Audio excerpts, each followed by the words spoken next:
Egunon de Noí, bienvenidos una vez más a nuestra edición de nuestras sesiones VIP. Como sabéis, en estas sesiones compartimos experiencias de vigilancia y prospectiva de organizaciones sociales de Innovasque. ¿Y qué es lo que pretendemos con esta iniciativa? Pues promover una cultura de prospectiva a las organizaciones vascas, una cultura de mirar y pensar en el futuro. Uno de nuestros lemas es te dejas llevar o te anticipas. Hoy contamos con la Oficina de Estrategia de Donostia San Sebastián, cuya principal función es el estudio, impulso, elaboración, implantación, seguimiento y dirección del plan estratégico de la ciudad.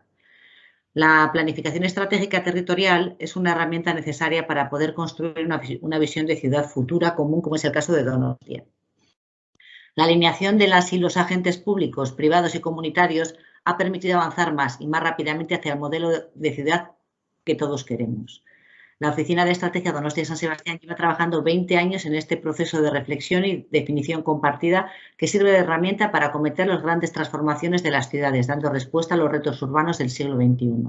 Y hoy, Kepa Corta, director coordinador de la Oficina de Estrategia Donostia San Sebastián, nos va a contar cómo trabaja la vigilancia, búsqueda de información, de qué forma identifica las tendencias y qué ventajas se obtiene aplicando la perspectiva a la planificación territorial. Como siempre, os agradecería que durante la sesión mantuvierais apagadas cámaras y micros para evitar ruidos de fondo y poder escuchar mejor a Kepa. Como siempre, podéis ir escribiendo las preguntas en el chat y al finalizar la presentación yo se las trasladaré a Kepa. Recordaros que, como el resto de las sesiones, la vamos a grabar para las personas que no han podido asistir o si la queréis volver a ver, y estará disponible a partir de la semana que viene en la web de Innovasque. Y bueno, y sin más dilación, pues Kepa, cuando quieras. Egunon, eta eskerrik asko Innovaskeri niri gonbidateagatik. Bueno, muchas gracias también a los que van a escuchar. Creo que tendremos una buena oportunidad de poder dialogar sobre esto, ¿no? Voy a empezar un poco por intentar un poco explicar quiénes somos y qué hacemos, ¿no? Nosotros somos una oficina que, como decías, lleva 20 años, haremos 20 años el mes que viene, y estamos en el tercer plan estratégico. Son como planes estratégicos territoriales que hacemos en colaboración con diferentes agentes en el marco de una comisión de trabajo para el plan estratégico que está enmarcada a su vez en un consejo social de la ciudad. Por tanto, no es un plan estratégico del ayuntamiento, sino que es un plan estratégico de la ciudad. Y por tanto, bueno, eso lleva a una forma de trabajar que, bueno, podríamos llamar en gobernanza participativa, pública, privada, comunitaria, con diferentes organizaciones. La presidencia de la Comisión para el Plan Estratégico la tiene ahora, en estos momentos, el vicerrectorado de la Universidad Pública y, por tanto, el marco en el que trabajamos es un marco más amplio que lo que sería el de la organización municipal, lo que hace que esta gobernanza horizontal sea bueno, más complicada de gestionar o de trabajar, pero por otra parte, bueno, pues si se consigue, si se hace bien o si se consiguen los objetivos, pues permite que la repercusión del plan vaya mucho más allá de lo que es una sola organización como puede ser el ayuntamiento, ¿no? Cuando hacemos este tipo de planes, ¿no? Yo suelo decir que a la hora de gestionarlos, bueno, no es un trabajo sinfónico, ¿eh? En una sinfonía cada uno tiene su papel claramente definido, todo, es decir, hay que tocar exactamente como la partitura te está diciendo y, bueno, y es algo organizado, como digo, de una manera absoluta, ¿no?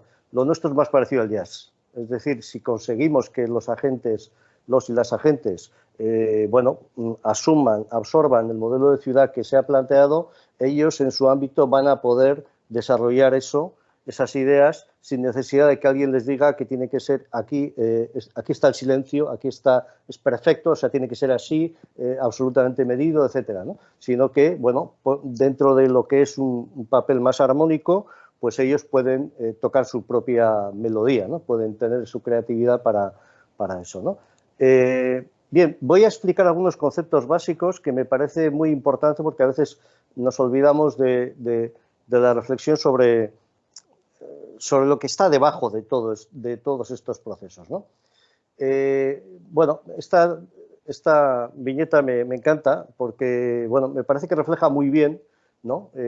Cómo podemos situarnos frente al futuro, ¿no? Y creo que es así, es decir, que muchas personas, muchas organizaciones, bueno, están así, en este modo, ¿no? Y lo cual es un absoluto error, ¿no? Yo creo que tenemos que intentar tomar actitudes, ¿no? Distintas, ¿no? ¿Qué actitudes podemos tomar ante el futuro, ¿no? Pues podemos tomar una actitud pasiva. Bueno, pues aquí tenéis la fotografía de la ciudad de Petra. Bueno, tuvieron cambios, al parecer. Fijaros cómo sería con lo que tenemos ahora, cómo sería en la realidad en aquel momento, pero bueno, esta ciudad, pues ahora es una serie de ruinas metidas en un sitio que si no vas a verla, pues no tienes nada, ¿no? Alrededor, ¿no? Pues bueno, el cambio puede ser de tal dimensión, como en ese caso fue las rutas, al parecer, las rutas comerciales, que hace que ya no tengas ninguna capacidad de poder darle la vuelta a esa situación, ¿no? Podemos tomar una actitud reactiva, es decir, bueno, mira, pues cuando venga el cambio yo tengo capacidad para dar la vuelta y, por tanto, bueno, pues bueno, lo que hay que estar es atento al cambio para intentar reaccionar, ¿no? Bueno, esta es una foto de la ciudad de Detroit, de una casa de la ciudad de Detroit, a la que, bueno, pues esos cambios le supusieron tal transformación que, bueno, pues que ha estado en una situación absolutamente una quiebra absoluta, con un desastre social, etcétera, durante muchos años después de bueno, pues de estar en la primera línea en el sector automóvil, etcétera, ¿no? Por tanto, a veces esos cambios, bueno, pues no nos permiten, aunque tengamos una actitud reactiva, como decía, tener esa profundidad y, por tanto, no podemos darle la vuelta a eso, ¿no? Lo que os proponemos es tener una actitud prospectiva, ¿no? Y esta actitud prospectiva puede tener dos vertientes, ¿no? Una es la preactiva, ¿no? Hay cosas que podemos saber. Por ejemplo, os pongo ahí una pirámide de población. Bueno, como veis, no es una pirámide. Bueno, pues, ¿qué nos está diciendo, no? Pues esto lo podemos saber porque tenemos cuáles son el número de habitantes, tenemos el tipo de habitantes, tenemos cuáles son las edades en los diferentes segmentos, etcétera, ¿no? Estratos. Bueno, ¿eso qué significa? Bueno, pues, hombre, a mí me está diciendo, por ejemplo, que en la parte de arriba tengo una población importante, y hay más mujeres que hombres, ¿no? Y también me está diciendo que aquí tengo un enorme, ¿no? Abombamiento que tiene que ver con la generación del baby boom, ¿no? Y que, bueno, pues que está madurando y que está llegando, pues, a las edades propias de la jubilación, ¿no? Por tanto, la perspectiva de futuro me dice que, hombre, esto visto así, lo que me está diciendo es que va a haber mucha gente mayor, mucha gente muy mayor, y que, bueno, todo lo que tiene que ver con eso tiene alguna incidencia en la ciudad, ¿no? Tiene, por ejemplo, una incidencia desde el punto de vista de la dinámica en la ciudad, tiene que ver, por ejemplo, con el coste social de los cuidados, tiene que ver también con mucha gente que dispone de mucho tiempo y que está en mejores condiciones. Bueno, tiene que ver con muchos aspectos que nosotros tenemos que reflexionar, ¿no? Pero tiene otro aspecto que es clave y que es esta parte baja de esta falsa pirámide, ¿no? Y es que tenemos muy poca juventud comparativamente con esa generación. ¿Eso qué significa? Bueno, significa que esa generación se va a ir jubilando en los próximos 10-15 años y, por tanto, habrá que pensar que tenemos muchas personas que sustituir, ¿no? Y además probablemente con perfiles distintos, ¿no? ¿Y de dónde saco esas personas? No hay esas personas. Tengo capacidad, si hiciese políticas de natalidad, de conciliación, para poder sustituir esas personas que van a dejar de trabajar en el sector público, pero en el sector privado también, ¿no? ¿Qué tipología de formación tienen estas personas que están aquí, etcétera, ¿no? Es decir, me está diciendo muchas cosas, ¿no? Tengo que prepararme para eso. Lo más probable es que tengamos que atraer, y que estemos atrayendo ya, de hecho estamos atrayendo ya mucha inmigración en un porcentaje muy importante, lo cual también provoca que pueda tener unas grandes ventajas, porque esa gente joven que va a venir de otros lugares va a aportar diversidad, ¿no?, a la ciudad y, por tanto, bueno, capacidad de innovación, etcétera, pero por otra también habrá problemas sociales, ¿no? Lo vemos en países con altas inmigraciones y, por tanto, hay que intentar prepararse para eso. Por ejemplo, pues intentando tener un modelo de integración, ¿no?, que nos permita bueno, pues acoger a los nuevos y las nuevas donostiarras, ¿no? Bueno, simplemente es una forma para que, bueno, podemos trabajar previamente sobre un cambio que sabemos que se va a producir, ¿no? Pero también podemos trabajar de una manera proactiva. ¿Cómo de una manera proactiva? Pues, bueno, pues aquí os pongo un ejemplo concreto. En el Plan Estratégico 2010, que se aprobó en el año 2003, se apostaba por intentar impulsar la ciencia y la innovación en una ciudad cuyas características la situaban más en el terreno cultural, el terreno gastronómico, en el terreno del turismo. Bueno, esa apuesta, que es público-privada y público-pública, pues ha conseguido, de alguna manera, gracias a muchos agentes en la ciudad, que bueno, se hayan impulsado políticas de crecimiento en centros tecnológicos. Algunos estaban ya en esa época, otros han sido nuevos y han profundizado en esta estrategia de intentar trabajar la innovación. Por tanto, trabajar de una manera prospectiva también permite ir más allá de lo que sería un proceso de trabajo preactivo. Es decir, en este caso, la ciudad dice, nosotros queremos ir a una ciudad que tenga en la que tenga una mayor presencia la ciencia, la investigación, la innovación. Y eso es parte un poco de ese trabajo estratégico que se puede hacer y que, por tanto, tiene esto. Como decía antes, no es un plan del ayuntamiento, no solo, el ayuntamiento evidentemente está, pero de alguna manera los y las agentes, bueno, profundizan en ese modelo de ciudad que se ha planteado, teniendo una actitud proactiva, intentando facilitar los procesos de creación y de ubicación, de alguna manera, de proyectos. Y pondré ejemplos concretos. Bien, otro aspecto importante, yo suelo hablar de gestión emocional en las ciudades, y yo creo que durante mucho tiempo las emociones han estado como, ¿no?, fuera del contexto, ¿no? Como Antonio Damasio demostró en su momento y posibilitó, por ejemplo, el libro de Goleman sobre la inteligencia emocional, pues las emociones forman parte intrínseca de nosotros y, por tanto, un planteamiento exclusivamente racional que no tenga en cuenta las emociones, yo creo que, bueno, pues es fuente de muchas equivocaciones, ¿no? Y creo que es muy importante tener en cuenta las emociones a la hora de tener en cuenta la gestión en las organizaciones en general y en las ciudades, por supuesto. Otro aspecto importante, a mí una de las cosas una de las personas que más me enseñó desde el punto de vista de la innovación es, curiosamente, ¿no?, Eudald Carbonell, codirector de Ataporca, ¿no? Bueno, él dice, ¿no?, que realmente innovaciones ha habido siempre, y es verdad, pero buena parte de las innovaciones probablemente más relevantes han estado, curiosamente, por ejemplo, como él menciona, pues el salto del árbol a la sabana y empezar a comer carne, pues hace que que las personas tuviesen más tiempo para poder hacer otras cosas, ¿no? Y necesitaban menos tiempo para conseguir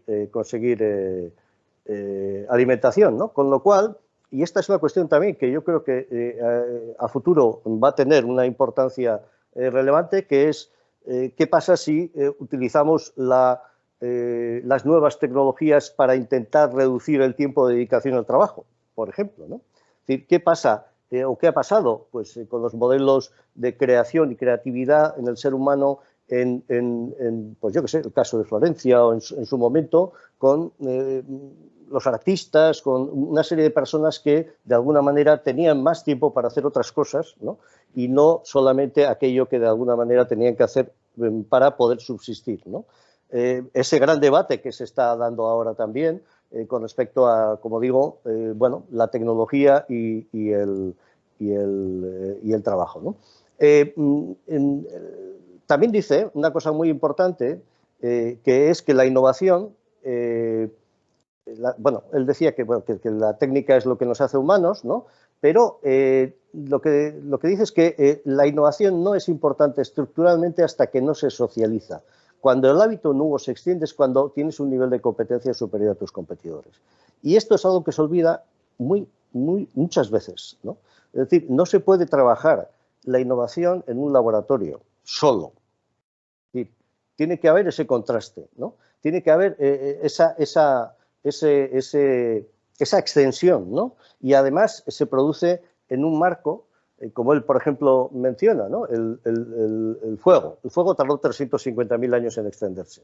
No tiene nada que ver con la forma en la que se están extendiendo las innovaciones actuales, ¿no? Pero lo que dice es que probablemente el fuego es el que permitió, al estar mucho tiempo alrededor del fuego, pues bueno, la adquisición del lenguaje, ¿no? Y también, bueno, eso permitió la comunicación para poder traspasarse información de forma transgeneracional, ¿no? Con lo cual, bueno, hay una aportación de conocimiento que perdura y por tanto, bueno, pues esas interacciones también que surgen también en el fuego, ¿no? La creación de las ciudades impulsa ese proceso de socialización, y posibilita pues, un salto en el desarrollo humano en los últimos 5.000 años. También con muchos problemas desde el punto de vista también de la creación de problemas por parte de las ciudades, como hemos visto ahora, ¿no? En una época de pandemia, pues evidentemente el contacto social es un problema para la extensión del virus, ¿no? En este caso, ¿no? Bueno, pero por otra parte, pues como digo, bueno, activó la civilización, ¿no? Esos puntos de encuentro, ¿no? Esos puntos de encuentro en ciudad que podría ser el equivalente al fuego, ¿no? En su momento, el ágora, el foro romano, la ciudad en sí misma, ¿no? Y también otro aspecto que me gustaría un poco aportar es qué pasa con cómo colaboramos de alguna manera, ¿no? Cómo podemos hacer que todo esto avance precisamente a través de ese pensamiento colaborativo, ¿no? que menciona Michael Michalko en el libro El secreto de los genios de la creatividad, ¿no? Expone varios ejemplos, ¿no? en la historia que reflejan bastante bien un poco lo que es el pensamiento colaborativo, ¿no? Es decir, él habla de los filósofos griegos y cómo discutían, cómo hablaban, ¿no? Entre ellos, ¿no? Es decir, ha sido una época de una aportación de conocimiento que perdura y que perdurará en muchos años. Fijaros, en una época concreta, una libertad, de alguna manera, de poder defender tus ideas, de poder no prejuzgar lo que va a decir el otro, polemizar, etcétera, ¿no? Y hizo avanzar el conocimiento, bueno, enormemente, ¿no? Es decir, ahora la llamaríamos pues Open Innovation o algo así, ¿no? Innovación abierta, ¿no? Claro, ese proceso tenía esas condiciones que permitían que el conocimiento avanzase mucho más que en otros, ¿no? El otro ejemplo que él menciona es el de los físicos alemanes en el siglo pasado, Einstein, Heisenberg, Pauli y Born, ¿no? Que pasaron años reuniéndose y conversando libremente entre sí, ¿no? Durante esas interaccionaban y hablaban pues, de ideas, ¿no? Y fueron mucho más allá que otros que se guardaban su conocimiento e intentaban de alguna manera publicarlo pues haciendo una aportación, ¿no? Que no querían compartir con los demás para que no les copiasen, ¿no? Y entonces estos hicieron también un proceso desde el punto de vista de conocimiento de tal calibre, ¿no? Que ha sido la revolución en la física, ¿no? A partir como digo, del siglo XX, ¿no? El tercer ejemplo que les propongo es un ejemplo local, ¿no? Es decir, ¿qué pasó con los cocineros vascos que empezaron a trabajar conjuntamente? ¿Qué hicieron? Bueno, algunos fueron a ver la cocina francesa, de ahí adquirieron conocimiento y lo que hicieron no fue copiar la cocina francesa, sino que iniciaron un proceso de discusión, que ahora llamaríamos pues, de clúster, ¿no? De alguna manera, un proceso de discusión abierta en la que, a pesar de ser competidores, bueno, lo que hicieron fue compartir conocimiento y ir más allá de lo que era, bueno, modificar mínimamente la cocina vasca, ¿no? Y crearon la nueva cocina vasca y, como sabéis, pues con un perfil internacional, con un éxito internacional también, claro, ¿no? Bueno, de hecho, Innovasque lo tiene reflejado en un caso y hay una publicación un poco en la que intenta ahondar sobre los factores que podrían haber hecho que esto fuese así, ¿no? Bien, ¿qué es lo que tendríamos que intentar conseguir, ¿no? Pues para intentar llegar a ese punto, ¿no? de pensamiento colaborativo, ¿no? Que sería un poco uno de los objetivos en nuestra forma de trabajar, ¿no? Liderazgos emocionales, eso es muy importante, confianza, la confianza genera mayores capacidades de cooperación, discusión abierta, polemizar, soñar, curiosidad, inquietud, ¿no? Conocimiento, hay que intentar profundizar en el conocimiento, no prejuzgar, ¿no? Porque eso sí pasa. Recuerdo una visita de Singapur y decían, joder, ustedes, los europeos, joder, si alguien plantea una idea, lo primero que preguntan es quién ha planteado la idea, ¿no? Es decir, y sin embargo nosotros, en aquel caso, si alguien plantea una idea, bueno, pues la analizamos si es buena o es mala, ¿no? Pero sí es verdad que muchas veces estamos viendo las ideas o las propuestas con esa especie de filtro, ¿no? ¿Tú de dónde vienes, ¿no? De alguna manera, ¿no? Y la apertura a nuevas ideas, que no es tan evidente, no es tan evidente y sin embargo es clave, ¿no? en este proceso. Bien, nosotros hemos trabajado sobre bueno, una visión estratégica, ¿no? de ese modelo de ciudad, ¿no? Y bueno, empezamos quizá con una noción de plan, pues como la parte de arriba, ¿no? Pero al final terminamos en esta otra. Es decir, hay que tener muy claro que la planificación estratégica tiene que orientarse, y ha tenido que orientarse, a un concepto más de estrategia que, de alguna manera, tiene en cuenta que, bueno, no podemos poner en el papel todo lo que tenemos que hacer en los próximos años, pero sí podemos tener claro que queremos llegar aquí, ¿no? Y, por tanto, a pesar de que tengamos problemas, ¿no? En ese itinerario podemos tener una visión hacia dónde tenemos que ir. Bueno, nosotros hemos hecho unos procesos que pueden ser parecidos a lo que es un plan estratégico, pero en el que, bueno, hemos intentado hacer un diagnóstico, hemos hecho unas labores de posicionamiento estratégico, que ahora contaré, y también, bueno, cómo llegamos de alguna manera, o sea, qué queremos ser y cómo llegamos un poco, de alguna manera, a ese modelo, ¿no? Hemos utilizado, bueno, bastantes metodologías distintas, un poco para hacer estos procesos, bueno, teniendo en cuenta pues la experiencia, la interacción, la innovación, la evidencia, la prospectiva, bueno, métodos mixtos, cuantitativos, semicuantitativos, cualitativos, y bueno, lo hemos hecho con consejo social, grupos de trabajo, con ciudadanía organizada normalmente, pero también no organizada, con expertos, con personal técnico, con la representación política y también pues con metodologías pues, de todo tipo, ¿no? Pues, identificación de actores o mapa de actores, DAFO, intercambio de ideas, en fin, análisis morfológico, multicriterio, Delphis, escenarios, panel de expertos, entrevistas dirigidas, orientadas, conferencias, talleres, participaciones virtuales también, elaboración de una hoja de ruta, encuestas de percepción, indicadores, un cuadro de mando que nos permite ver hacia dónde van esos objetivos, nos permite compararnos históricamente, pero también nos permite compararnos con otras ciudades, etcétera, ¿no? Bueno, yo creo que lo más importante, por lo menos en nuestro caso, es la escucha. Y creo que la escucha activa es la herramienta más importante para, de alguna manera, poder tener esa vigilancia sobre lo que está pasando, ¿no? Y creo que se nos olvida muchas veces esto. Es decir, lo metemos como si fuese participación, no, hay que escuchar.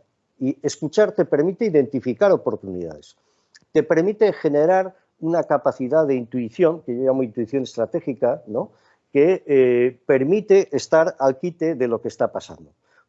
Porque eso es muy importante. Eso es muy importante.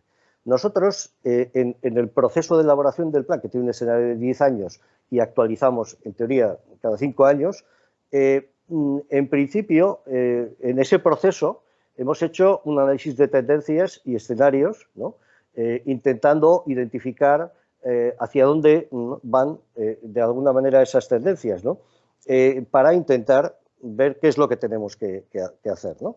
Y también pues, hemos construido un escenario apuesta, ¿no?, para esa ciudad que de alguna manera pensamos que tendría que estar en 2030, ¿no? Es un ejercicio importante, lo hacemos con agentes, es decir, no es algo que lo construyamos solamente desde la oficina, nuestra oficina de estrategia, sino que precisamente buena parte de las posibilidades de realización de aquello que se va a plantear tiene que ver con que los y las agentes puedan asumir ese modelo de ciudad, construyan ese modelo de ciudad a la que quieren ir y por tanto lo hagan suya, ¿no? Y entonces el papel al hacerlo suyo, el papel de desarrollo de ese modelo de ciudad permite que cada uno en su ámbito esté pensando en eso, ¿eh? Y tendríamos muchos ejemplos en esto, ¿no? Por tanto, yo hablo de planificación dinámica, porque no vamos a algo tan estricto como hablábamos en el ejemplo de sinfonía o jazz, ¿no? Es decir, también en esto hay una realidad que yo creo que es mucho más evidente en esta próxima década, ¿no?, y que la estáis viviendo también en las empresas y en las organizaciones, y es que estamos en la entrada de la década, una década de grandes transformaciones. Grandes transformaciones. No estamos hablando de cómo las décadas anteriores han tenido transformaciones, pero es que lo que nos viene en esta década es enorme, ¿no? Entonces, tenemos que cambiar nuestra forma de trabajar. No podemos estar trabajando sobre la base de un plan estable a 10 años. No. Tenemos que tener unas líneas claras, o bastante claras, pero tenemos que estar muy atentos a lo que está sucediendo, ¿no? Y, por tanto, eso nos obliga a trabajar pues a la manera de un think tank. No es exactamente eso, es un think tank raro, ¿no?, por decirlo de alguna manera, sino que es tenemos que estar atentos a lo que pasa y, por tanto, tenemos que trabajar con grupos que nos permitan identificar esos cambios que se van a estar produciendo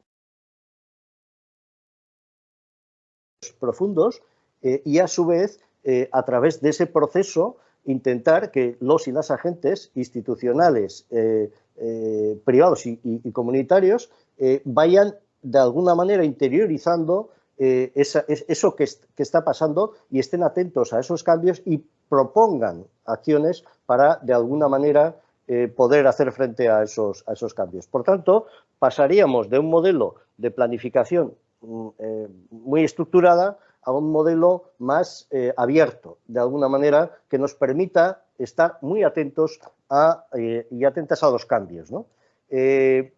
Nosotros trabajamos lo que podríamos llamar vigilancia de una manera, lógicamente, las ciudades pues tenemos una forma de trabajar pues que tiene que ver más, por ejemplo, con ciertos modelos estables, ¿no? Por ejemplo, pues nosotros, bueno, hacemos un análisis de ciudades, ¿no? De dónde están trabajando las ciudades que consideramos que pueden ser interesantes o incluso las no interesantes para identificar qué cosas de alguna manera no tenemos que hacer, ¿no? Pero sí las oportunidades, ¿no? Bueno, pues por ejemplo, pues, Copenhague o Edimburgo, ¿no? O Nueva York o San Francisco, ¿no? Por ejemplo, ¿no? Es decir, son modelos de ciudades que, bueno, algunas pueden estar muy alejadas de nosotros aparentemente, pero sin embargo sí nos interesan qué temáticas están abordando y por qué lo están haciendo, ¿no? Para poder nosotros tener claro hacia dónde deberíamos de ir, ¿no? Porque el modelo de Donostia es un modelo que antes me he referido a la prehistoria, pero cuando uno quiere mirar hacia el futuro, cada vez más hay que mirar hacia atrás, ¿no? ¿Qué ha pasado, ¿no? Y entonces el proceso de Donostia, a diferencia de otras ciudades, es un proceso de innovación constante. Es decir, no es, como suelo llevar, hay algunas ciudades bengala, ¿no? Que tienen pues una expo, tienen, ¿no? Algo, pum, hace que efectivamente estén posicionadas a nivel, pues ahora internacionalmente, etcétera, pero si no hay base, si no hay una transformación en la base de la ciudad, pues difícilmente eso se mantiene en el tiempo, ¿no? Y entonces es como ciclos de arriba abajo, arriba abajo, arriba abajo, ¿no? Entonces, el ciclo idóneo, desde nuestro punto de vista, es el de innovación constante, ¿no? Y la ciudad ha hecho innovación urbana, ha hecho innovación económica, lo hemos visto con sectores económicos como la ciencia o la innovación cultural, ¿no? La innovación social, ¿no? Y la siguiente, ¿no? Que estamos en, bueno, la que tiene que ver o la que va a tener que ver con el proceso de cero carbono, ¿no? Entonces, pero manteniendo tu propia identidad, ¿no? Esos valores que hacen que tu ciudad pues tenga unas características concretas y en la que, bueno, los y las donostiarras pues nos sentimos más de acuerdo, ¿no? Y eso, como os decía, tiene que ver con cómo se han producido esos procesos, ¿no? Y dices, y esos procesos, por ejemplo, pues Donostia es una ciudad de festivales y de cultura, ¿no? Lo ha sido, sí, y lo sigue siendo, ¿no? ¿Cómo ha sido? Pues en el año 39 se inventa la Quincena Musical, que es un festival de los primeros festivales de música clásica, en el 39. En el año 53, ¿y por qué lo hacen? Pues porque de alguna manera van viendo que el turismo, ¿no? Es importante, es una seña de identidad que empieza en 1843, pero esa seña de identidad de alguna manera tiene que mantenerse con una tipología de turismo que en aquel momento, pues, bueno, tenía que ver con la cultura, música clásica, etcétera, ¿no?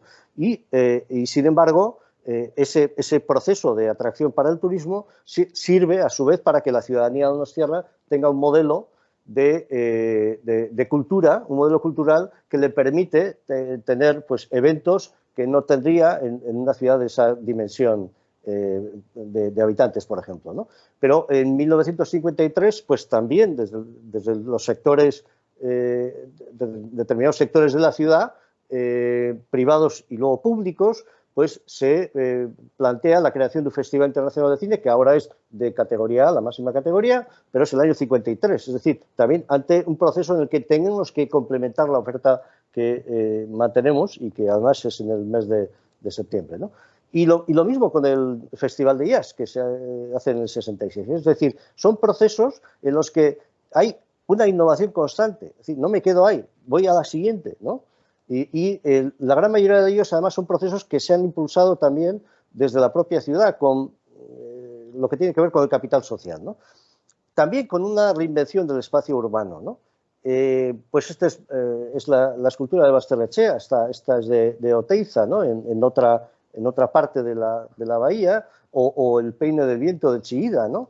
O el Museo de Chillida, ¿no? Por ejemplo, ¿no? Y ahora con Ondalea, que es la nueva instalación artística en el faro de la isla de esto, ¿no? Es decir, hay que estar reinventándose continuamente y en este caso con una conexión local que permite, bueno, pues que autores, ¿no? En este caso autores vascos, puedan de alguna manera desarrollar arte en ese entorno. Y eso ha pasado también en ese proceso también de reinvención constante, en el que, bueno, lo que se ha hecho es que algunos ejemplos de reinvención sobre la base de ideas que fueran buenas en su momento o espacios que son idóneos, intentar transformar, ¿no? Transformar ese entorno y crear pues, nuevos entornos a partir del modelo antiguo, ¿no?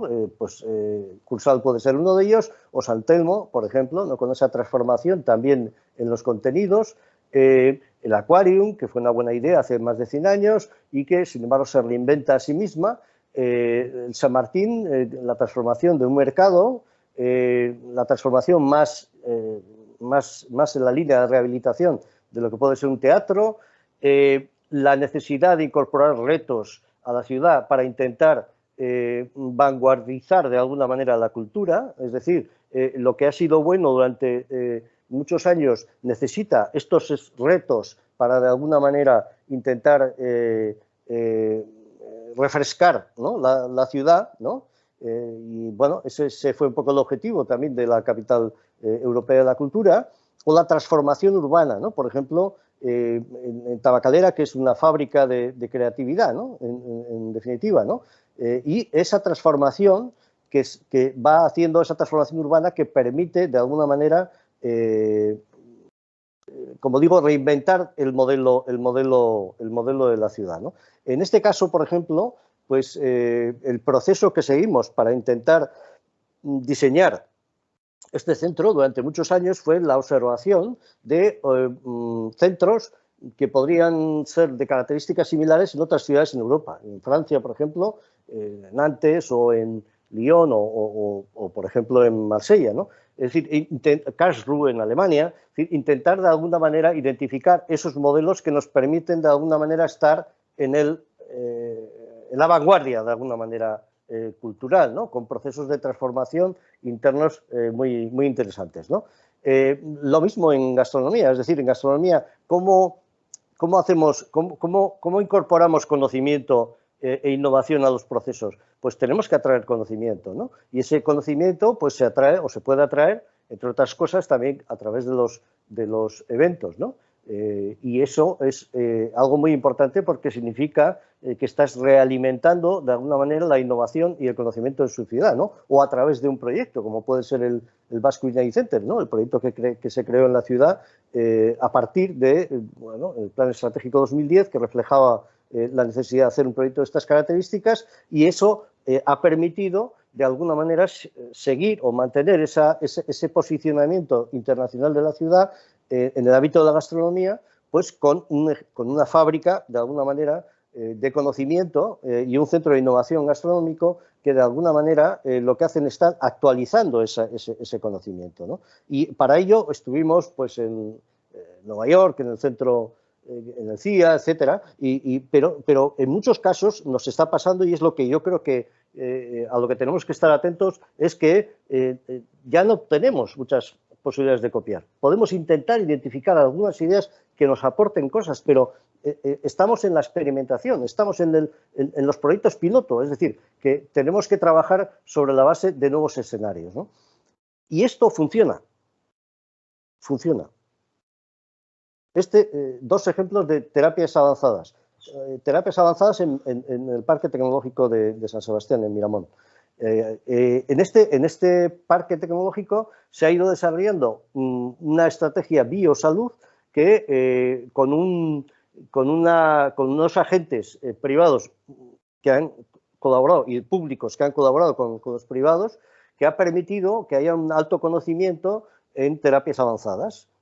Ha habido un centro, Inbiomed, que durante 20 años ha captado capital suficiente para seguir desarrollando investigación en el ámbito de terapias avanzadas, y buena parte de los equipos que han trabajado en ese centro están ya trabajando en otros proyectos en ese ámbito de conocimiento, pero en otros proyectos, ¿no? Y las terapias avanzadas en este caso, es precisamente el ámbito de conocimiento que ellos han estado trabajando durante más de 20 años. Eso ha permitido la creación, en este caso, de una fábrica de medicamentos de terapia génica en España, a la que ha sido adquirida por Bayer antes incluso de terminar, ¿no? Y por tanto, bueno, pues estamos en un proceso de actividades de futuro, ¿no? Que son las que tenemos que ir explorando para intentar de alguna manera plantear estrategias en ese ámbito, ¿no? Vive Biotech es otro proyecto que tiene un carácter más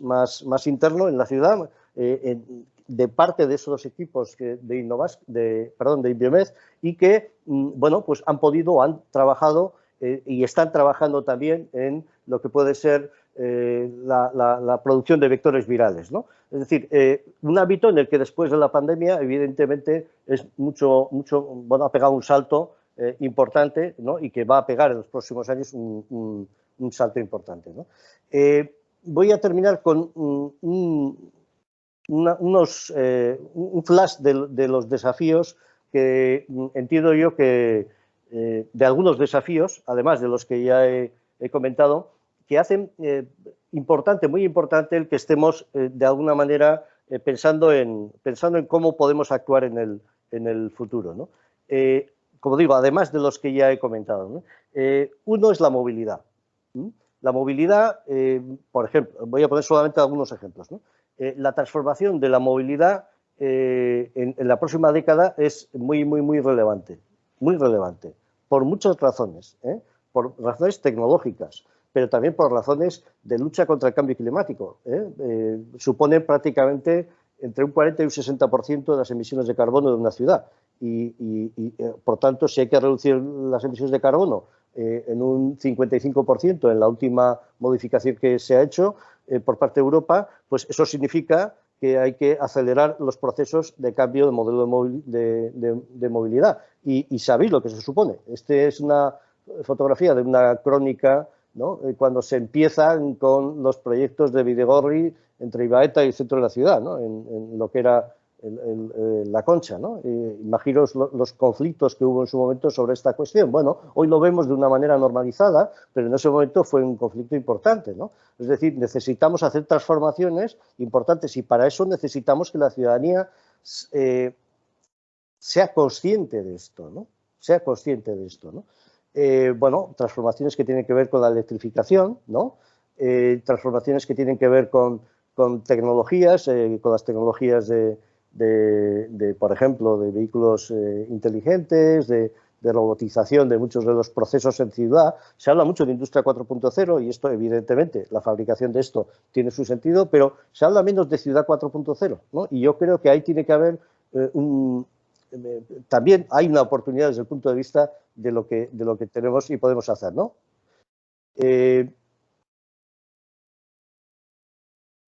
La robotización en muchos aspectos, ¿no? Por ejemplo, los cuidados, etcétera, ¿no? También los cambios o las transformaciones en el empleo, ¿no? Y que va a afectar también muy importantemente a las ciudades, ¿no? Pues sabéis todos los procesos en los bancos y cajas de prejubilaciones, etcétera, ¿no? Es decir, hay un proceso de automatización que bueno, probablemente no somos tan conscientes de esto, ¿no? Los bancos lo están haciendo porque tienen capacidad económica, pero bueno, ¿qué nos va a pasar con los otros sectores, ¿no? Y bueno, pues con nuevas fórmulas, ¿no? de usar la ciudad que tenemos que de alguna manera también bueno, gestionar, ¿no? Y por tanto, ¿no? Pues Uber, Amazon, etcétera, ¿no? O sea, son modelos que pueden o que entran en competencia con el comercio tradicional. Estamos viendo la importancia del comercio tradicional, etcétera, ¿no? Importante que están muy atentos a esos procesos, ¿no? Los procesos sociales, ¿no? Necesitamos trabajar la inclusión, ¿no? Y por tanto trabajar los factores de exclusión, y estamos en ello, estamos trabajando, y además de una manera interinstitucional y en conexión con el tercer sector, etcétera, ¿no? Pero podemos trabajar de una manera preactiva, ¿no? Bueno, estas cuestiones también que tienen que ver con la exclusión, ¿no? Por ejemplo, sobre la base de modelos de integración en el ámbito de las migraciones, etcétera, ¿no? Bien, pero también tenemos lo que sería, bueno, pues un desafío enorme, que tiene muchas consecuencias y hay que prepararse para eso, ¿no? Y tenemos, bueno, el Departamento de Medio Ambiente del Ayuntamiento ha estado trabajando aquí, está trabajando también otras instituciones, tratando de elaborar una estrategia Clima 2050 que nos permita adelantarnos a las problemáticas, por una parte, de adaptación, ¿no? Entonces, necesitamos trabajar de una manera prospectiva para intentar, preparar la ciudad ante estos acontecimientos y actuar en lo que se puede para que estos acontecimientos sean lo más leves posibles, ¿no? Olas, el ámbito inundaciones desde el punto de vista fluvial, inundaciones provocadas por lluvias torrenciales, etcétera, ¿no? Y por tanto hay que trabajar de una manera prospectiva aquí, ¿no? Pero también hay que trabajar, y voy acabando, con una ciudadanía crítica, ¿no? Necesitamos que la ciudadanía tenga el máximo conocimiento posible de por dónde van las cosas desde el punto de vista de estas transformaciones, ¿no? Y para eso necesitamos, y para tener precisamente pensamiento crítico y no ser objeto de manipulaciones por parte de cualquiera, ¿no? Y en ese sentido, esta labor es muy, muy, muy importante, ¿no? Creemos que es una labor clave para precisamente, bueno, abordar estos desafíos que tenemos en los próximos años, ¿no? Y que tienen que ver con muchas cuestiones, como el factor inteligencia artificial y la ética, la transformación biológica y la ética, etcétera. Y también, ¿no?, las grandes problemáticas ligadas a la economía, ¿no? Cómo va a ser el empleo en los próximos años, y tenemos que estar muy atentos a esas transformaciones, ¿no? Pero también las desigualdades, ¿no?, las enormes desigualdades que se están produciendo en la época de crisis, por ejemplo, ¿no? De crisis económica inicial, realmente, ¿no?, hay algunos que están perdiendo y otros están ganando, ¿no? Y esa distancia en la sociedad es la que produce, en muchos casos, unos enormes problemas sociales también en las ciudades, ¿no? Intentando construir comunidad, de alguna manera, ¿no? Es decir, el trabajo que hacemos lo hacemos intentando remar juntos, ¿no? Y por eso ese modelo de ciudad a la que queremos ir, si está asumido por parte de las y los agentes, lo que permite es que todos rememos en la misma dirección, ¿no? Y yo creo que ahí hay un valor importante que es el tema del capital social, ¿no? De cómo buscamos la cooperación para intentar ir más adelante, ¿no? Finalmente, y creo que es importante esto, las especies que sobreviven no son las más fuertes, ni las más rápidas, ni las más inteligentes, sino aquellas que se adaptan mejor al cambio. Lo estamos viendo, lo estamos viendo. Lo estamos viendo en la pandemia, lo hemos visto en la crisis económica, lo hemos visto, es decir, lo estamos viendo en esta transformación tecnológica. Ojo, ojo, ojo a estrategias que no tengan en cuenta la realidad social. Y por tanto, hay que tener, desde mi punto de vista, muy claro que en nuestro caso, por lo menos, esa innovación se produce en la ciudad y hay que conocer las características de esa ciudad para intentar que efectivamente haya una adaptación mejor desde el punto de vista de la ciudad, ¿no? Bueno, termino con una frase de Jordi Boria, que es un geógrafo muy conocido y reconocido, que fue concejal del Ayuntamiento de Barcelona, ¿no? La ciudad del mañana se construye reinventando la ciudad del pasado y diseñando ciudad en las fronteras de la ciudad actual, que podría resumir un poco el mensaje que yo os quería plantear hoy. Eskerrik asko. Te estaba preguntando que a ver, hay una pregunta ya, pero bueno, te estaba preguntando que a ver, esta pandemia, ¿en qué os ha podido afectar? Bueno, en nuestro caso, la pandemia, teníamos el proceso de Estrategia 2030, teníamos los objetivos de estratégicos ya planteados, y entonces, teníamos que pasar a elaborar las líneas de acción para la Estrategia 2030 y tuvimos la dificultad de no poder hacer grupos de trabajo, ¿no?, que era la forma en la que nosotros elaboramos la estrategia, ¿no? Y eso nos ha dificultado bastante en lo que es el proceso de elaboración, porque lo que es la presencia física es esencial para generar empatía, ¿no? Y la virtual no genera. Hay una serie de cuestiones que no se pueden abordar de una manera virtual y para nosotros esa parte del proceso es muy importante, pero también es verdad que estamos cambiando un modelo. Y por otra parte, en la estrategia que ya teníamos planteada, hicimos un proceso de contraste para ver de qué manera afectaba a la estrategia planteada la pandemia y, bueno, curiosamente, ¿no?, buena parte de aquellos aspectos que hemos visto que en la pandemia eran relevantes, ¿no?, el comercio de proximidad, el valor del comercio de proximidad, la necesidad de digitalización, la necesidad de poder abordar herramientas de resiliencia, ¿no?, de cómo tenemos que prepararnos a la ciudad para esto, etcétera, las teníamos ya contempladas precisamente en el plan, ¿no?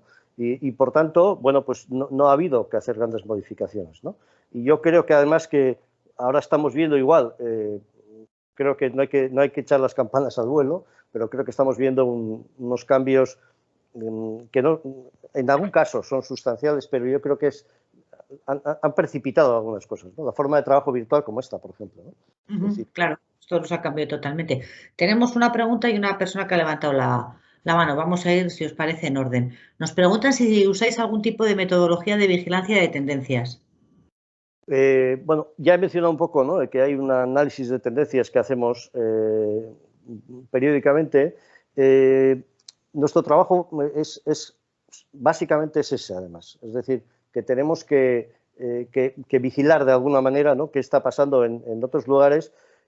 No tenemos un sistema específico, utilizamos algunos informes que se redactan, utilizamos en parte de nuestro trabajo en la exploración, ¿no?, de lo que está ocurriendo en otras ciudades.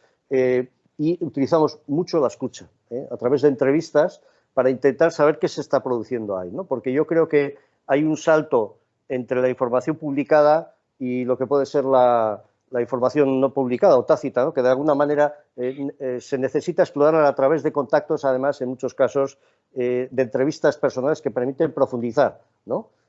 Tenemos la suerte de que la ciudad cuenta con personas con conocimiento en ámbitos avanzados, en nanociencias, en biociencias, etcétera, y te permite, a través del contacto con esas personas, identificar, ¿no?, por dónde van esas líneas y esa información la tienes que complementar con, bueno, pues otros aspectos, otros documentos, ¿no? Juan Niceta, ¿tienes la mano levantada? Sí, una consulta, Kepa. Has mencionado las think tanks. Quería entender por qué la forma de pensar de las think tanks o la parte metodológica es sugerente para vosotros. Sí, a ver, lo que veíamos es que, como os decía, si tenemos que trabajar en esta década, tenemos que trabajar sobre la base de un estar atentos a lo que está, a lo que viene, ¿no? Y eso requiere una forma más dinámica. Le llamo think tank, como le podría haber llamado de otra manera, ¿no?, por no llamar grupos, ¿no? Pero porque nuestro objetivo es doble. Por una parte, identificar conocimiento de cuál es la evolución previsible, ¿no?, en algunos casos, y contaré ahora un ejemplo, y por otra, sin embargo, ese punto de encuentro en grupo, de alguna manera, nos permite identificar, o sea, nos permite que haya una visión común por parte de los agentes que están trabajando ahí, y son agentes privados y agentes públicos, ¿no?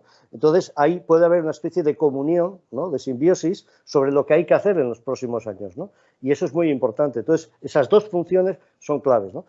Por poneros un ejemplo, cuando empezó la pandemia teníamos un proceso de colonización comercial, sobre mayor colonización comercial de grandes marcas, que estaban ocupando muchos espacios, muchos locales, ¿no?, y que iban comprando locales que tenían un comercio singular, ¿no?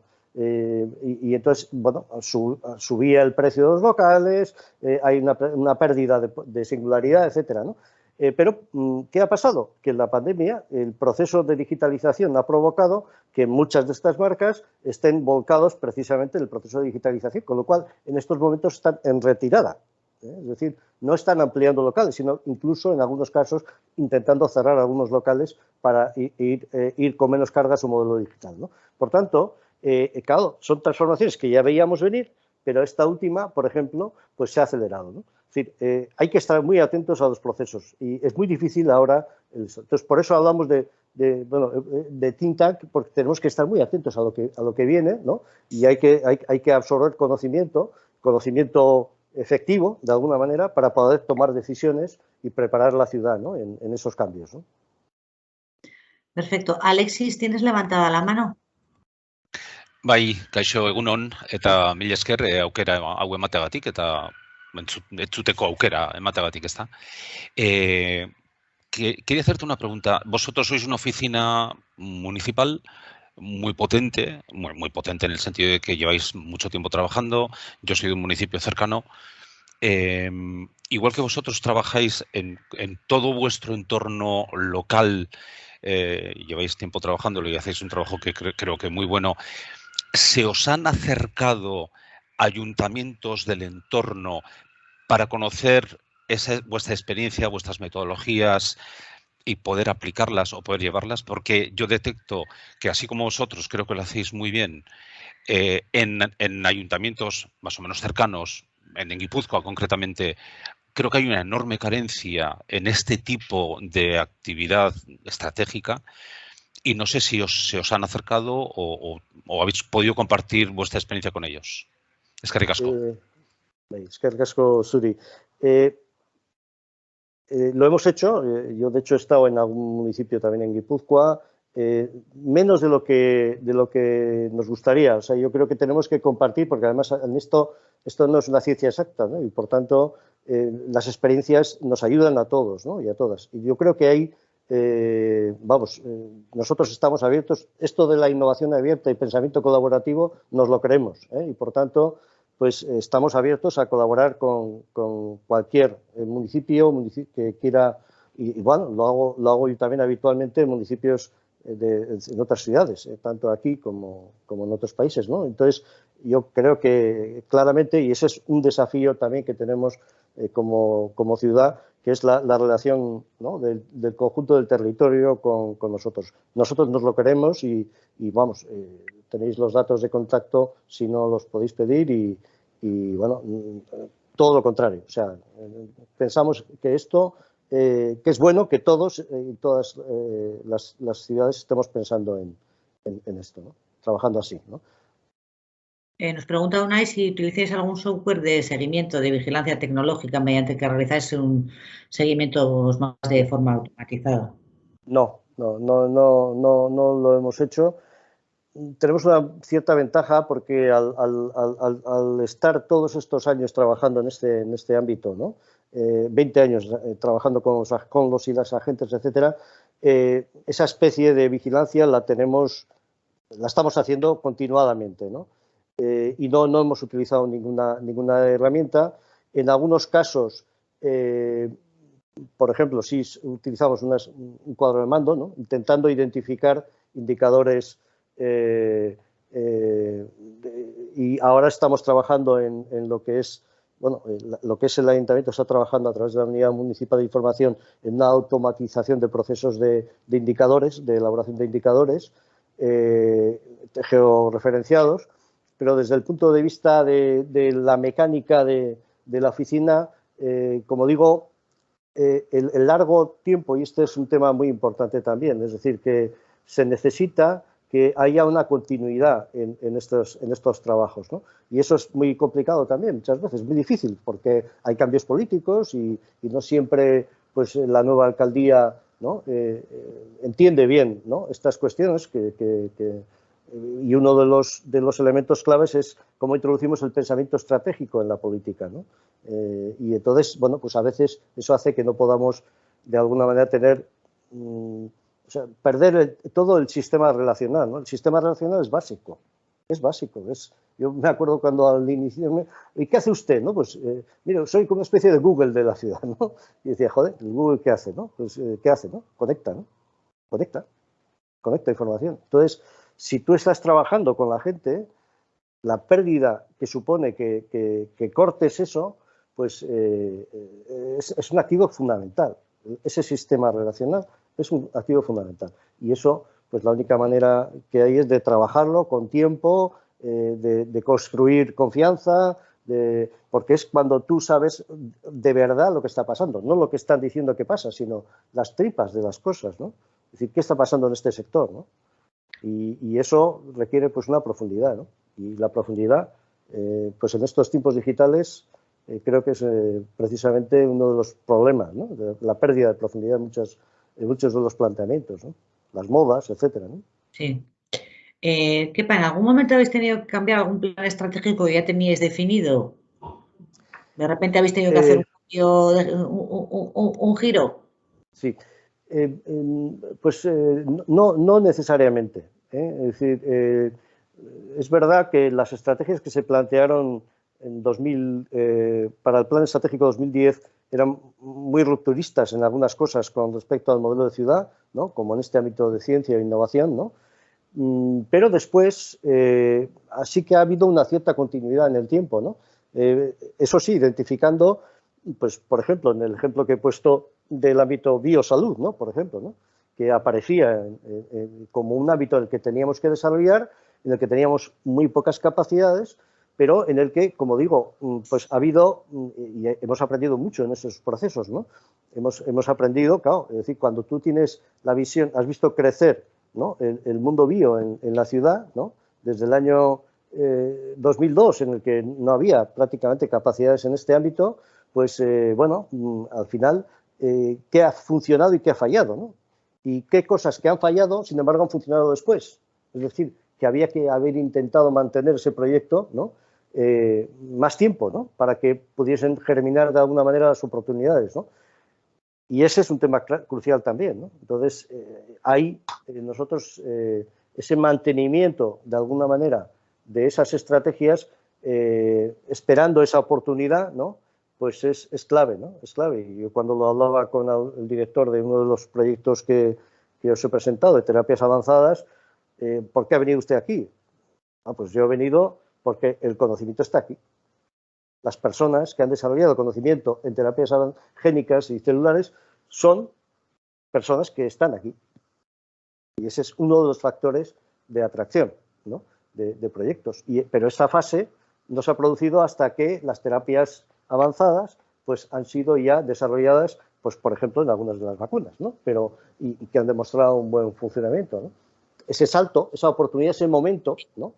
Que nos puede pasar en el mundo de las nanociencias, ¿no? En el que, bueno, pues hay un pool de centros de conocimiento muy importante en la ciudad, con alguna empresa también muy relevante en ese mundo, que, bueno, pues el momento en el que eso se vuelca en el mercado de una manera generalizada, pues no sabemos si será ahora o será dentro de 2 años, 3 años, ¿no? Es decir, ese momento que en el caso de terapias avanzadas pues se ha precipitado, ¿no? Con esta pandemia, ¿no? Pues es posible que se produzca también en ese ámbito y, por tanto, profundizar un poco, no desdeñar investigación básica, profundizar en ámbitos de conocimiento que son emergentes, ¿no?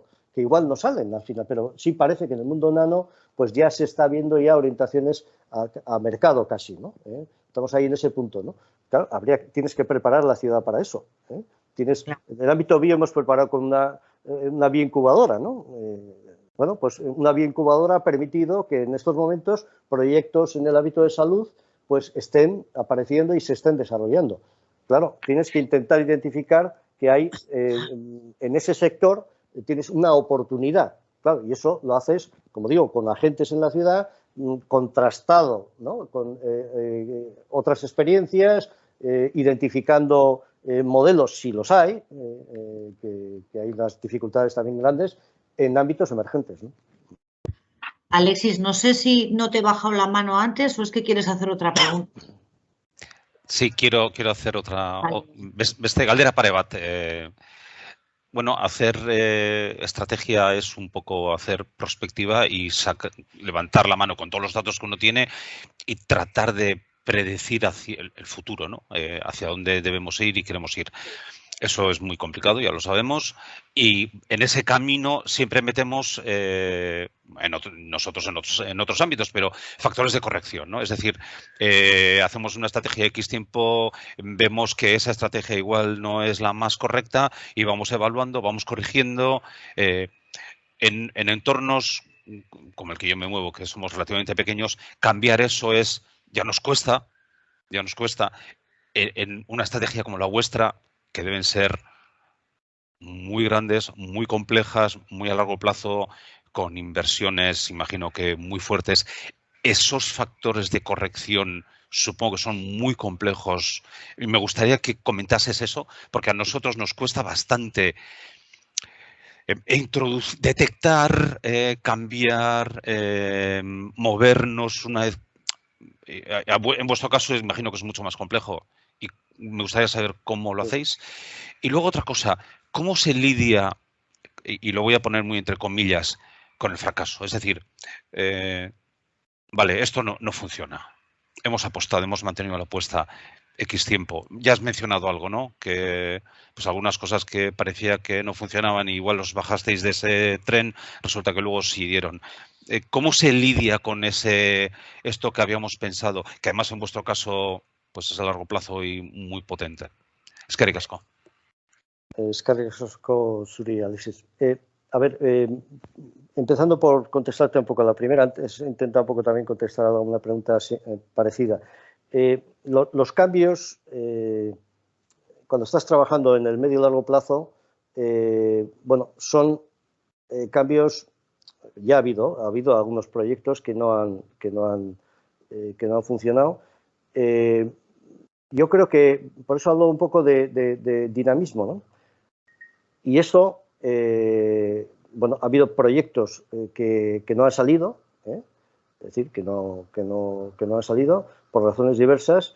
Ha habido algunos sectores que planteábamos como idóneos, teniendo en cuenta las características de la ciudad, pues en las que, bueno, hemos entrado, no han salido adelante, ¿no? Y bueno, pues al final, pues también ahí nosotros tenemos un problema ahí, que es que los fracasos, uniéndolo un poco a lo que comentabas ahí, han tenido un éxito a medio o largo plazo, y te das cuenta de que el fracaso no es realmente un fracaso, ¿no? Es decir, que se ha aprendido mucho en ese proceso, que hay personas que han tenido una experiencia en ese proceso y que pueden retomarlo más tarde, ¿no? Ha habido proyectos que no han salido, que no han pasado del papel a la realidad, por razones muy diversas, el contexto, porque igual quienes tomaban las decisiones no estaban en el punto de reconocer la oportunidad de ese proyecto. Bueno, no se vive bien, evidentemente, ¿no? Los fracasos, ¿no? Pero yo tengo una visión positiva de los fracasos, una visión que tenemos que tener también, yo creo que en esta nueva situación, ¿no? En la que yo creo que tenemos que estar más en el ámbito de experimentación en muchos casos, ¿no? Intentar un poco buscar ese punto de contraste con la realidad que te permita, bueno, desarrollar o no un ámbito, ¿no? Se iba mal, pero yo ya digo, siempre tengo un poco esa impresión positiva, porque en la visión histórica, pues en el mismo ámbito de terapias avanzadas, pues bueno, pues ha habido varias circunstancias que podrían haber hecho que toda esta estrategia de bio pues se pudiese haber considerado un fracaso, ¿no? Y sin embargo lo estamos viendo ahora, como decía, pues no está siendo así, ¿no?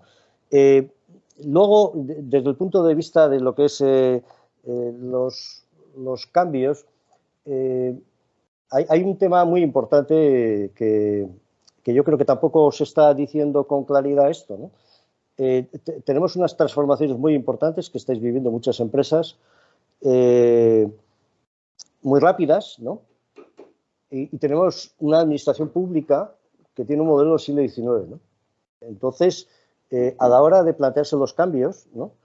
Tenemos un gran desafío, ¿no? En intentar preparar la administración, ¿no? Para trabajar en esos cambios, ¿no? Y eso tiene mucho que ver con riesgo, ¿no? La asunción de riesgos, ¿no? La asunción de modelos más de innovación, ¿no? utilizando herramientas como la compra pública innovadora, etcétera, ¿no? Y entonces cambiar esos modelos, los existentes actualmente, a estos nuevos modelos, pues desde el punto de vista de la administración pública también es un gran problema, ¿eh? Es un gran problema, pero es un gran desafío también, ¿no? Yo creo que esa forma de gestionar los fracasos, ¿no? Tiene que estar más basada en decir, bueno, no pasa nada, ¿no? Hemos aprendido mucho de este fracaso y ahora podemos avanzar en el siguiente paso, ¿no? Y eso sí nos ha pasado. Eso sí nos ha pasado en algunos proyectos, Basculinary, en fin, no sé, podría identificar unos cuantos. Proyectos en los que dices, bueno, pues esto no ha salido como pensábamos y, bueno, pues por muchas razones, porque claro, aquí el cúmulo de razones que puede haber en un entorno de una ciudad en la que estás trabajando, no en una organización, en jerarquía, ¿no? Estás trabajando en horizontal, ¿no? En el que, bueno, pues el mundo bio se ha movido, ha habido, el hospital plantea la creación de un instituto Biodonostia y es el hospital el que lo plantea, el oncológico, cuya entidad formaba parte del plan estratégico, pues identifica que esta aportación por el mundo bio pues está bien y hay que intentar pasar el oncológico a otro lugar y abrir una unidad de investigación, etcétera, ¿no? Es decir, son procesos de multiplicación de acciones, ¿no? Y eso pues hace también que los riesgos pues pasen en ese punto de pluriacciones, ¿no? De alguna manera, y pluriactores, ¿eh? Vamos a ir acabando. Tenemos una pregunta de Eva. Sí, bueno, buenos días. Bueno, agradecer a Kepa su presentación, su exposición. Yo dirijo una consultoría de asuntos públicos, digamos que donde una parte de nuestro trabajo es la prospectiva, ¿no? Anticipar escenarios. Bueno, coincido con Kepa las dificultades para que la administración, digamos, asuma estos procesos porque hay una gestión del fracaso en cuanto a la rendición de cuentas y gestión de presupuestos, pues digamos, político, pues digamos, muy complicada, ¿no? En el sentido de que la gestión de un fracaso se percibe políticamente de una manera muy negativa, no como un aprendizaje, como parte del desarrollo de los proyectos.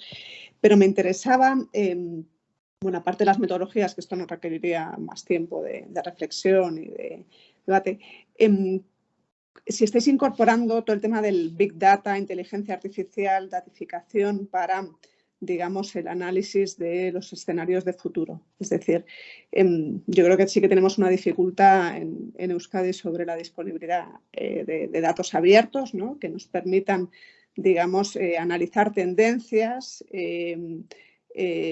digamos, explicar procesos y anticipar escenarios, ¿no? Es decir, yo creo que tú lo contabas muy bien creo que era la primera diapositiva donde explicabas digamos, la pirámide demográfica poblacional. Bueno, quería preguntarte eso, o sea, si estáis incorporando todo el tema de la datificación, digamos, como elemento de análisis para la identificación de futuros escenarios. Sí, no lo estamos haciendo directamente. En algún caso utilizamos, por ejemplo, la unidad de información municipal, desde el punto de vista, como decía, de la extracción de indicadores que nos permiten ver un poco la evolución y además de manera inmediata, etcétera, geolocalizados, georreferenciados y, por tanto, con la posibilidad de identificar, yo qué sé, pues en este barrio hay un porcentaje de personas mayores, ¿no? Con lo cual lo previsible es que en este barrio haya una problemática de mayores importante en los próximos años y que, bueno, pues cuál es un poco de alguna manera la tipología de comercio que tiene en ese entorno, a qué distancia tiene, etcétera, ¿no? Que son herramientas que se están utilizando desde el punto de vista de lo que puede ser la gestión de la ciudad. Desde el punto de vista de la utilización de herramientas de Big Data e inteligencia artificial, más allá de eso, no estamos utilizando. Tenemos en Donostia, pues hay, la universidad pública tiene un grado, el primer grado en inteligencia artificial y hay personas con conocimientos en el ámbito de las herramientas de inteligencia artificial que se está utilizando también pues por ejemplo, en ámbitos de salud, ¿no? Con empresas que están orientadas a la utilización de herramientas en esos ámbitos o algunos centros tecnológicos y, bueno, la idea es de que efectivamente eso se pueda ir construyendo y quizá con estos agentes podamos ir un poco a plantearnos de alguna manera una vigilancia más orientada con datos desde el punto de vista de los análisis que podamos hacer sobre la evolución de la ciudad, ¿no? En estos momentos, con las herramientas que estamos utilizando, pues son en principio son suficientes, pero sí vemos un poco que puede haber una oportunidad en ese sentido, ¿no? Con la utilización de nuevas herramientas más basadas un poco en la gestión de datos, ¿no? Elena, última pregunta, ¿eh?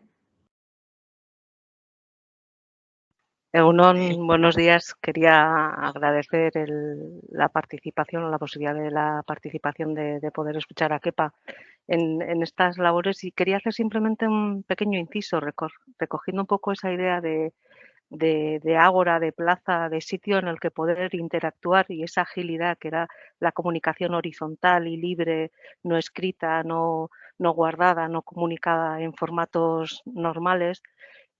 Aprovechar, digamos, yo creo que hay como metodología hecho en falta el fallondizaje, las sesiones donde podamos hablar con libertad de los fallos de los cuales se aprende mucho, ¿no? Eso que se suele contar en un entrenos, oye, pues esto aquí hay que tener cuidado, se puede hacer de alguna manera de forma, digamos, más natural, ¿no? Que las empresas puedan comunicarse entre ellas o las instituciones. Oye, pues a mí me ha pasado esto, ¿no? Pues para que el que venga por detrás no se tropiece con la misma piedra, ¿no? Y en ese concepto de aprender de los fallos, un fallondizaje, ¿no? Siempre estamos muy habituados a que las sesiones de comunicaciones, etcétera, siempre tienen que ver con comunicar éxitos o lo bien que nos ha ido o lo bien que nos ha servido esta tecnología, esta metodología, etcétera, pero hay pocos espacios, digamos, de libertad o de juntarnos en un ágora para poder hablar de exactamente eso, ¿no? Entendiendo que puede ser sensible, porque a ninguna organización nos gusta contar nuestras, digamos, nuestros problemas o dónde no hemos tenido los escollos, pues buscar espacios donde eso suponga, donde las sesiones no se graben, las sesiones no se editan, las sesiones no se guardan, no se genera una comunicación al respecto, pero sí se genera esa comunicación horizontal que creo que es muy interesante, ¿no? Esos ambientes más informales, que no es que te estemos tomando un café, pero que podamos tener, y bueno, en educación lo hemos utilizado algunas veces, incluso en un grupo en concreto, los aprendices, le pusimos el nombre de fallondizaje, porque igual que hay un aprendizaje hay que aprender de los fallos, y creo que daría como metodología esa agilidad, ¿no? De ser rápidos en el por lo menos transmitirnos entre nosotros esos problemas que otro no se tropiece donde nos hemos tropezado, ¿no? Sí. Perdona, Corte. Sí. Kepa, antes de que contestes tú para ahondar, dentro de Innovasque hay un grupo, bueno, que estamos fomentando todo esto de que las organizaciones vascas empiecen a hacer prospectiva y demás. Y Elena, hablando de lo que tú hablas, hemos creado un grupo que le hemos llamado Negargune, en el que todo el mundo va allí, cuenta sus problemas y entre todos intentamos ayudarnos y bueno, convierta al finalizar en un barregune, ¿no? Pero quiero decir que sí, que ese concepto me parece estupendo. Sí, yo dos cosas. Sí, para que haya ese punto de encuentro sobre los fallos, hace falta confianza. La clave es la confianza. La clave es la confianza. Entonces, si trabajamos la confianza, es posible crear un entorno en el que efectivamente se aporten los fallos, lo que no ha funcionado, que es una información muy relevante. Por eso decía que en muchos casos nosotros ni siquiera, o sea, los grupos requieren un aprendizaje, un trabajo de llegar a empatizar que lleva tiempo, que no es algo, porque esa confianza no se genera tan fácilmente, ¿no? Y es la única manera. Entonces, la otra forma es a través de entrevistas personales en las que la persona ya hay una cercanía y puede profundizar en eso, ¿no? Pero es complicado. Y yo tuve una experiencia en un análisis de proyectos en el que lo que pretendían era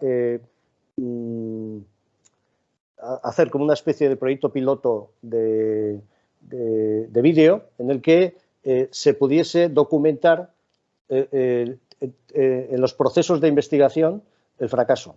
Es decir, lo que no ha terminado es decir, porque se veía que en ese fracaso había muchísimo aprendizaje. O sea, era una aportación muy importante, ¿no? Y era cómo documentábamos esos procesos para identificar esos fracasos, ¿no? Que, mira, pues esto es lo que no ha funcionado, esto es lo que ha funcionado, ¿no?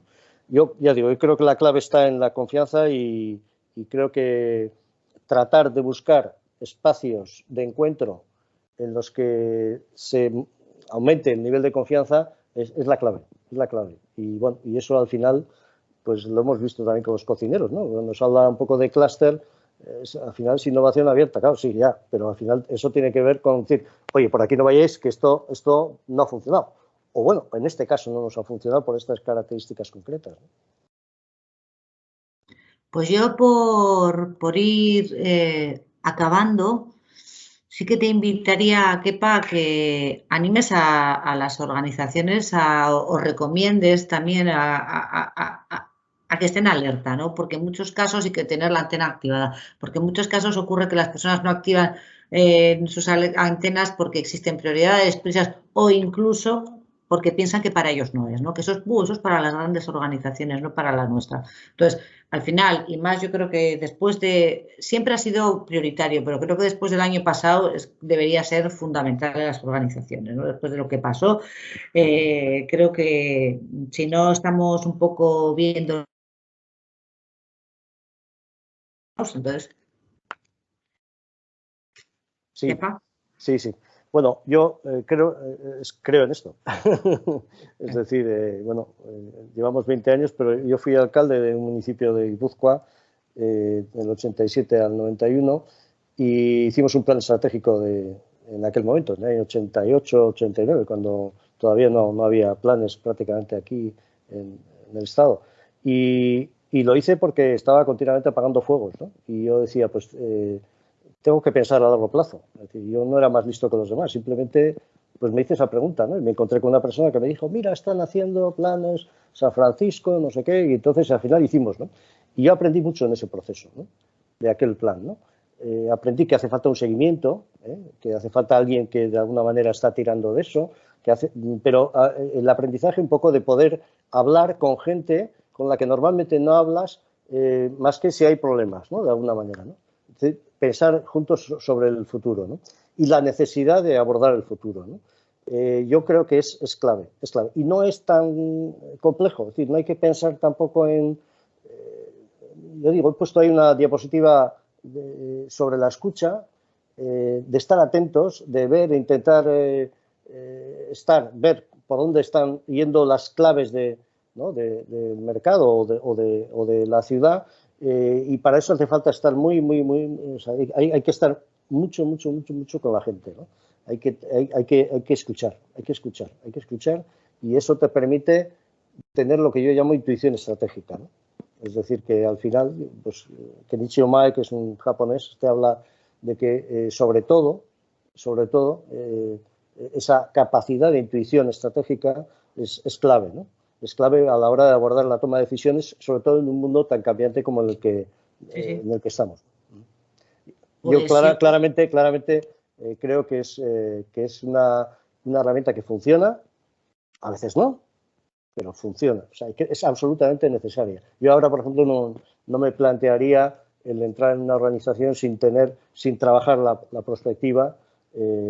Pues bueno, si hay recursos puedes dedicarle más. Si la perspectiva es clave, ¿no? en tu sector, o es más clave que en otros, pues necesitarás tener una mayor atención, pero desde luego yo creo que todas las organizaciones necesitamos tener una visión prospectiva. Si no, creo que no funciona. Pues mila esker, Kepa, mila esker a todos vosotros. Ha sido una sesión súper interesante, que además ha sido muy participativa, que creo que eso es fundamental, que en otras sesiones nos quedamos ahí casi a acabar la presentación y ya está.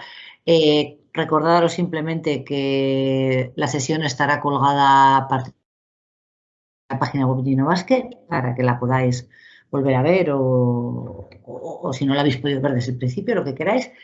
Y bueno, y cualquier duda, ampliar información sobre las cosas que estamos haciendo, o que pues, si queréis poneros en contacto con Kepa, lo que sea, podéis llamar a Innovasque y preguntar por mí y yo me pondré en contacto y os pondré en contacto con quien, si queréis con Kepa, con quien necesitéis.